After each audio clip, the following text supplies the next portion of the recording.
the planners were too late, and some of them just didn't want to play ball. So when some of the developments along the river took place, they didn't put any caveats in to say you had to maintain some kind of walkway. And it wasn't until really we pushed certain councillors, and I have to say they were all Lib Dem councillors, who pushed and said, no, any development along the river now, you've got to put it in part of the planning application that they have to conserve and make it so that there is a footpath for people to actually walk, so we can eventually get it all linked into one.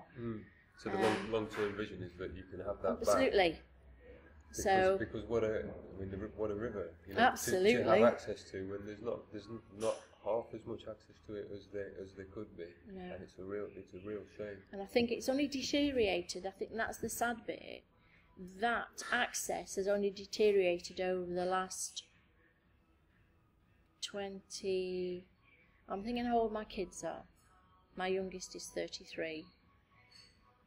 So, you know, he would be 6. So, you know, you're talking 20, 25 years that it's really kind of just gone. And the thing is with nature, once it gets established, it soon takes over. It doesn't take Mother Nature long to say thank you very much, I'll have that back. You know, we've had quite a few groups. There was quite a few groups who got set up with the river stewards and who else, you know, to help clear some of the vegetation, because we've got a lot of knotweed now down there, and we've got a lot of Himalayan balsam down there.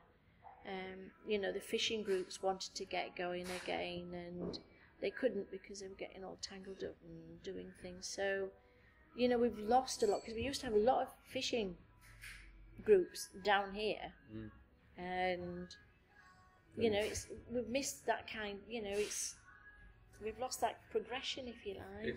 It's a real surprise to learn that it's only been in the last 20 to 25 years that the access has been squeezed out. Because you think the history of the valley is so industrial.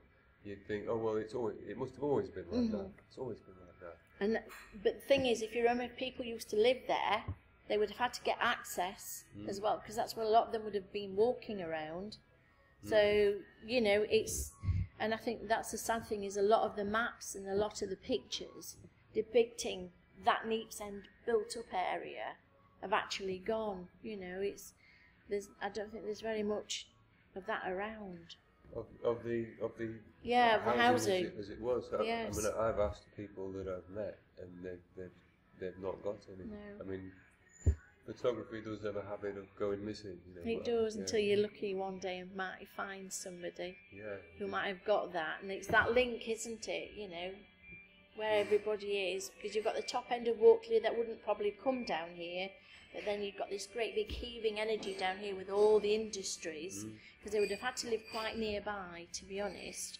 So it's all that in, and linked with the, you know, the market and the old tannery and everything. It's all intertwined, and I don't think we as a city have captured that history or celebrated it. Like other areas, they would have done things about it and made sure. You want to build on the legacy, really. Absolutely. If an area has a sense of integration and connectedness, then it's like they've cut it off. The word that you used was progression before. You want to see a progression of that, right? Not a regression, not a sense of places getting broken up. Yeah. And I think that is where the council, for me, are faulty at the things that they've done. They've just agreed planning applications, and they've looked at them as just pieces instead of probably jigsaws. That, well, how does that link into that? How do you link? It's all being done segmented, and it's broken up those communities. And the trouble is, my opinion anyway, is once a community is broken up, it's very, very difficult to get it back, because it's not got the same ethos. You've got people's interpretation, and it is really, really difficult to get, you know, that back into that swing. I mean, I know in the road I live, Hawksworth, it's just a terrace road.